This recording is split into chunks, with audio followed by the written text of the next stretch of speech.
Assalamualaikum warahmatullahi wabarakatuh. Kali ini saya dan teman-teman saya akan menjelaskan materi bab 2 tentang perkembangan teknologi dalam bidang perangkat lunak dan perangkat jin. Materi yang akan kita jelaskan yaitu meliputi perkembangan software, perkembangan perangkat jin, dampak positif dari jin, dan dampak negatif dari jin. Sebelum memulai materi, izinkan saya dan teman-teman saya memperkenalkan diri terlebih dahulu. Nama saya Radeva Najwa Pratama, nomor absen 24 dari kelas 10 PPLG 3. Perkenalkan, nama saya Haider Masaya Arvino, absen 13, kelas 10 PPLG 3. Perkenalkan, nama saya Bagus Indra Febriansah, absen 5, kelas 10 PPLG 3.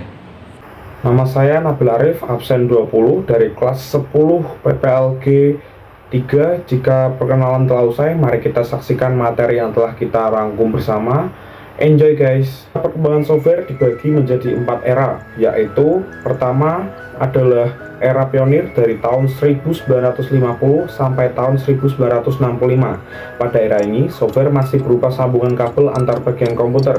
Contoh komputer yang ada pada era ini adalah ENIAC, Electronic Numerical Integrated and Computer, yang didesain oleh J. Presper Eckert dan John William Mauchly. Yang kedua adalah era stabil dari tahun 1965 sampai 1980. Pada era ini, komputer sudah dapat menjalankan baris perintah software secara serempak atau multitasking. Contoh software yang muncul pada era ini adalah Unix, yang dikembangkan oleh Ken Thompson serta perusahaan besar bernama AT&T Corporation, yang dapat dijalankan pada komputer PDP-7. Yang ketiga adalah era mikro yang terjadi pada tahun 1980 sampai 1990. Software yang muncul pada era ini dibedakan menjadi dua tipe, yaitu perangkat lunak yang bertugas menangani kebutuhan internal sistem dan software aplikasi yang dapat digunakan secara langsung untuk pengguna dengan tujuan tertentu. Contoh software yang muncul pada era ini antara lain adalah WordStar, Lotus 123, dan MS-DOS. Yang keempat adalah era modern yang terjadi pada tahun 1990 hingga sekarang. Selain pada komputer, software juga banyak ditanamkan pada beberapa perangkat keras seperti smartphone, televisi, kulkas untuk mendukung pengoperasiannya. Dengan adanya artificial intelligence atau kecerdasan buatan pada software, maka akan memudahkan pengguna untuk menjalankan perangkat tersebut.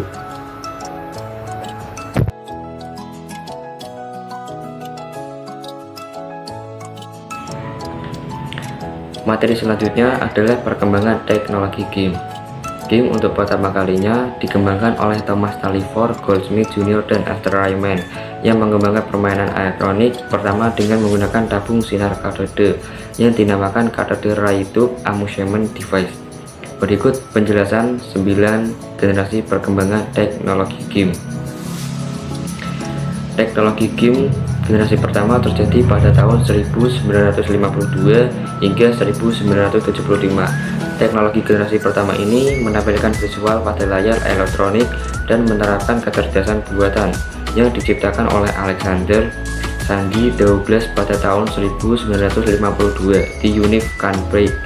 Pada tahun 1972, konsol game bernama Magnavox OS dirilis di dunia. Konsol tersebut merupakan konsol game yang pertama di dunia. Dan pada tahun 1972, game arcade Pong dirilis oleh perusahaan Jepang bernama Atari. Teknologi game generasi kedua terjadi pada tahun 1976 hingga 1983. Pada era ini ditandai dengan dirilisnya konsol Firetrix Channel M. Pada era ini juga muncul Magnavox OS 2 pada tahun 1978, Intellivision pada tahun 1980, serta Emerson Arcade 2001, ColecoVision Atari 5200, dan Vectrex pada tahun 1982. Teknologi game generasi ketiga terjadi pada tahun 1983 hingga tahun 1986. Era ini dimulai dengan rilisnya konsol Nintendo Family Computer dan Sega SG-1000 pada tahun 1983. Konsol ini memunculkan beberapa game serta Mario Bros pada tahun 1985, The Legend of Zelda pada tahun 1986, dan Donkey Kong pada tahun 1986. Selanjutnya teknologi game generasi keempat terjadi pada tahun 1987 hingga 1993. Generasi ini disebut juga dengan generasi 16. Perubahan terbesar yang terjadi pada era ini adalah gameplay, tata suara, dan grafik. Game yang populer pada konsol era ini adalah seri Sonic the Hedgehog dan Mortal Kombat. Terdapat 1757 game yang dirilis secara resmi untuk dimainkan. Selanjutnya adalah teknologi game generasi kelima terjadi pada tahun 1994 hingga 1997. Pada era ini, konsol game yang paling populer pada generasi ini adalah Sony PlayStation. PlayStation atau PS adalah konsol game rumahan yang pertama kali dirilis di Jepang oleh Sony Computer Entertainment pada tahun 1994. Selanjutnya adalah teknologi game generasi ke-6 terjadi pada tahun 1998 hingga 2004. Era ini dimulai dengan dirilisnya Sega Dreamcast di Jepang pada November 1998. Lalu pada tahun 2000 Sony merilis PlayStation 2 yang merupakan penerus dari PlayStation 1. Pada tahun 2001 Microsoft merilis konsol game pertama kalinya yang diberi nama Xbox, yang telah dilengkapi dengan hard disk internal dan port Ethernet. Pada era ini perusahaan Nokia juga merilis smartphone pada tahun 2004. Selanjutnya adalah teknologi game generasi ke-7 yang terjadi pada tahun 2005 hingga 2011. Pada generasi ini dimulai dengan dirilisnya Xbox 360. Konsol ini memungkinkan penggunaannya untuk bermain game secara daring. Pada tahun 2006, komputer merilis konsol game video rumahan yang disebut PlayStation 3 yang merupakan penerus dari PlayStation 2. Juga merupakan PS pertama yang terintegritas dengan melalui jaringan internet. Selanjutnya adalah teknologi game generasi ke-8 yang terjadi pada tahun 2012 hingga 2019. Teknologi pada konsol generasi ini mulai bersinggungan dengan fungsi komputer personal. Sementara itu, Sony berkonsentrasi pada pengembangan game yang konsol-konsol pada era ini menghadapi tantangan serius dari game seluler dengan semakin meningkatnya kemampuan smartphone untuk memainkan game.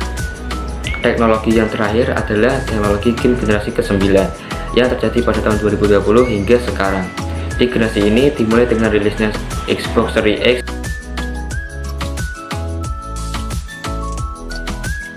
Selanjutnya, dampak negatif dari game adalah: 1. Mencuri waktu untuk bermain saat waktu belajar, dapat berdampak pada penurunan prestasi sekolah. 2. Bermain tanpa memperhatikan waktu dan menyebabkan kita membolos atau terlambat ke sekolah dan juga tertidur di kelas.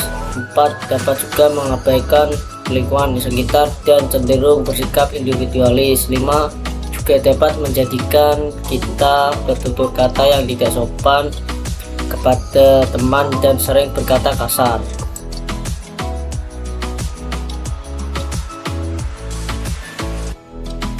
Selanjutnya adalah dampak positif dari bermain game.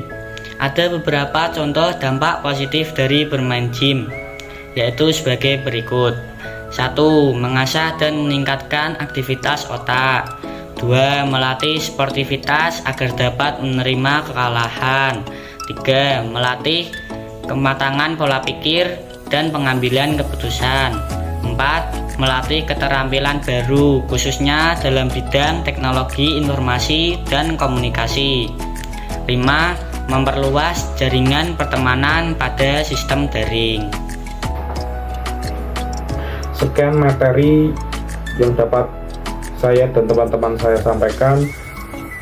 Bila ada salah kata atau perbuatan yang kurang mengenakan hati, mohon dimaafkan. Wassalamualaikum warahmatullahi wabarakatuh.